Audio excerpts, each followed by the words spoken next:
Okay, let's just jump right into it. Welcome to The Explainer. Today, we're diving into an absolutely wild journey. Just picture this. You're the absolute weakest, most discarded 13-year-old in a legendary family of literal warriors. Everyone hates you, and here is the massive twist that's honestly incredible to uncover. That same seemingly pathetic kid, yeah, he's actually a regressed, battle-hardened mercenary genius trapped in a teenager's body. We're going to break down the epic zero-to-hero story of Zeke Draker, charting his explosive rise from the absolute bottom of the barrel to becoming this overpowered mastermind who literally dismantles his world's entire hierarchy. So drop right into the middle of the arena with me for a second. Zeke is standing there facing his cousin Leo, a supposedly brilliant bully who, in Zeke's past life, just absolutely folded him. Everyone in the stands is laughing. I mean, they think Zeke is just a pathetic punching bag who shouldn't even be breathing the same air as them. But what they don't know is that Zeke remembers everything. He retains every single ounce of combat experience from his previous life. So he's looking at these arrogant kids like they're moving in slow motion, just fully prepared to absolutely fold them in half. The fight kicks off, and man, it is visceral. Leo rushes in, completely expecting an easy win, but his punches are literally doing zero damage. Nothing. Zeke just gives this little smirk, closes his fist, and boom, hits Leo with a critical strike that just leaves him agonizing in pain on the floor. But it gets even better. Another arrogant bully named Jaken steps up, just vibrating with cockiness. And Zeke?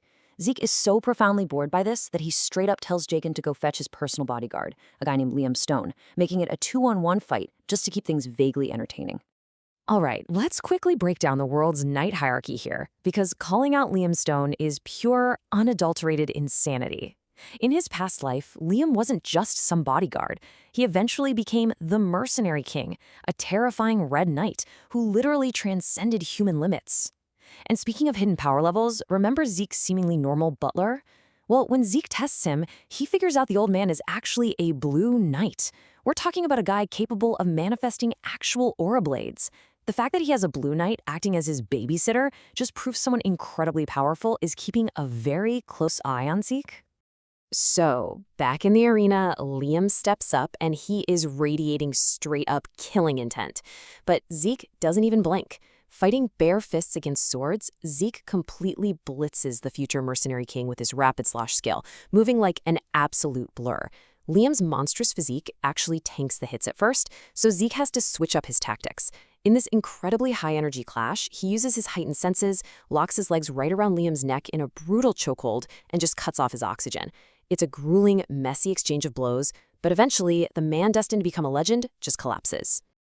Now, you might be wondering, how exactly did Zeke survive that fight? Well, his absolutely broken status window gives him this massive hidden arsenal. He's got infinite stamina and this crazy auto-healing factor that instantly kicks in, repairing his body without him even having to think about it. Plus, and this is huge, he harnesses ether. It's this natural energy that only he and his past master can use, completely separate from standard aura or mana. He is literally built different, which allows him to tank massive damage and basically outlast anyone in the room. Section 1. Conquering the Draker Academy. With the bullies completely handled, Zeke wastes absolutely zero time dismantling the toxic academy hierarchy. Enter Reina, the future Lightning Knight. She challenges Zeke to a sword duel. Now, Reina is a genius, and she actually swore a vow not to use her aura until officially entering the academy. But Zeke is playing 4D chess out here during their intense clash. He swings his massive claymore, not to actually hit her, but to send a wave of debris right into her face. When she flinches, he charges. In a split second of sheer panic, Reina instinctually releases this tiny burst of aura just to survive, instantly breaking her own vow. And Zeke's response? A brutal, bare-fisted throat punch that drops her right to her knees. I mean, total humiliation. And that brings us to the highly anticipated blessing ceremony.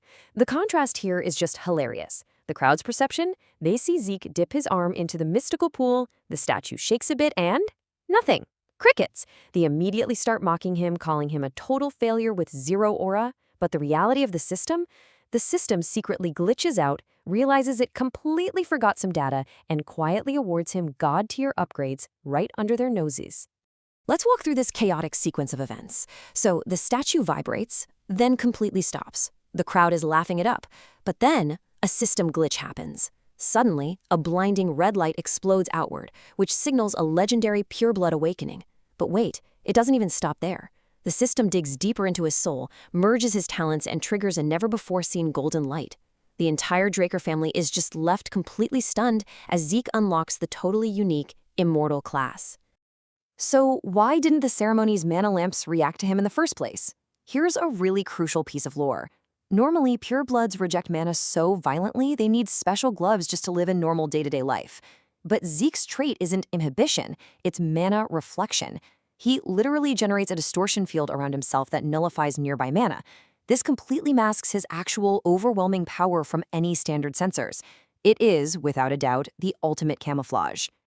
Of course, Zeke takes this newly hidden power straight to class, where he actively provokes the elite instructor Andre, also known as the Rose Knight, into a high-stakes sparring match. Andre arrogantly promises to hold back his aura, but Zeke knows Andre's stamina is his main weak point, so he exploits it relentlessly. Finally, Zeke pops swift steps and critical strike, launching an attack so devastating that Andre straight up panics, uses his aura, and blasts Zeke across the room. Zeke's sword cracks? Sure, but he achieved his real goal. He forced a genius elite instructor to break his own rules. While he's recovering in the infirmary, Zeke gets a visit from the academy gardener, this perpetually drunk guy named Dexter. But, this is no ordinary gardener. When Zeke feels threatened and launches an all-out attack, Dexter just effortlessly catches Zeke's blade mid-swing. Dexter sees right through Zeke's entire facade, casually roasting his heavy sword technique and telling him he'd make a way better mercenary than a knight. Turns out, Dexter is secretly Duke Draker, the legendary Gale Knight. We are talking about a literal Black Knight. Dexter basically kidnaps Zeke for a sparring session and demands that Zeke land just one single hit. So here's Zeke's tactical breakdown. Step 1, endure hours of relentless, virtually impossible to dodge attacks. Step 2, go all in by activating the highly risky Might of the Dragon skill to boost his speed. Step 3, when Dexter uses a dust cloud to hide, Zeke uses Dragon Eyes to strike blindly right through the smoke. He barely lands a hit before passing out, but guess what? It actually earns him the Black Knight's respect.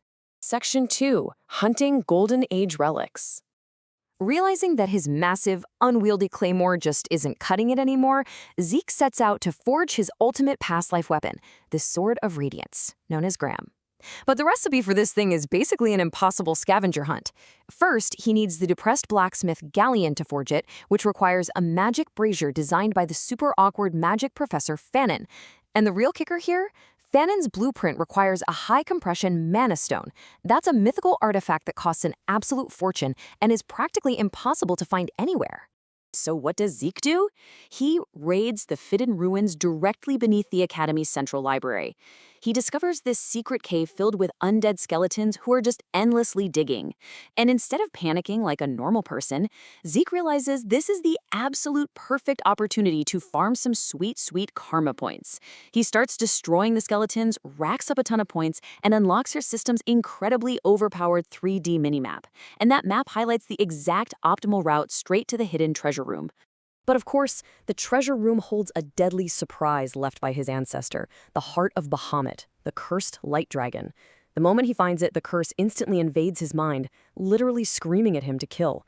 Fighting for control, Zeke forcefully shatters the glass cube with his own head. Raw, agonizing mana explodes outward, shredding his body from the inside. In this desperate, reckless move, he uses ether to create a miniature black hole in the palm of his hand, forcibly sealing all that raging draconic energy right into his own chest. And the reward for surviving that absolute nightmare? The system grants Zeke a divine body. This massive bodily upgrade gives him incredibly boosted combat learning speed, perfectly smooth ether circulation, and draconic control. He walks out of that tomb no longer just human. He's been forged into something entirely transcendent. Section 3. Accumulating Power and Allies. With his divine body secured and his new weapon finally forging, Zeke starts solidifying his influence to prepare for the looming continental threats. And that all starts with Liam's stone. Liam returns, having been discarded by his former master, literally begging to serve Zeke. To prove his absolute loyalty, Zeke gives him an insane test. Cut off your right arm. Zeke fully expected the guy to back down, but no. Liam actually grabs a sword and swings it right at his own arm. Zeke has to move at lightning speed to shatter the blade before Liam amputates his own limb, suddenly realizing that this guy is deadly serious. So, why was Liam so incredibly desperate? Well, his mother is dying of a mysterious illness. Zeke, of course, recognizes it instantly.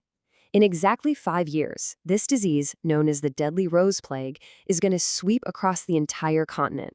But Zeke, retaining his future knowledge, casually writes down the cure and just hands it to Liam. By saving his mother's life, Zeke completely secures the absolute unbreakable devotion of the future mercenary king. Right after that, Zeke is summoned by Patriarch Arthur Draker himself, the terrifying Dragon Slayer. Arthur bluntly asks what Zeke's endgame is, and Zeke, he looks him dead in the eye and declares that his goal is to become the strongest man on the entire continent. Arthur tests him right then and there by unleashing the crushing, suffocating pressure of his astral sword aura.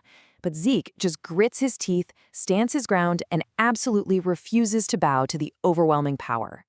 Believe it or not, Zeke's defiance actually earns the Patriarch's twisted respect.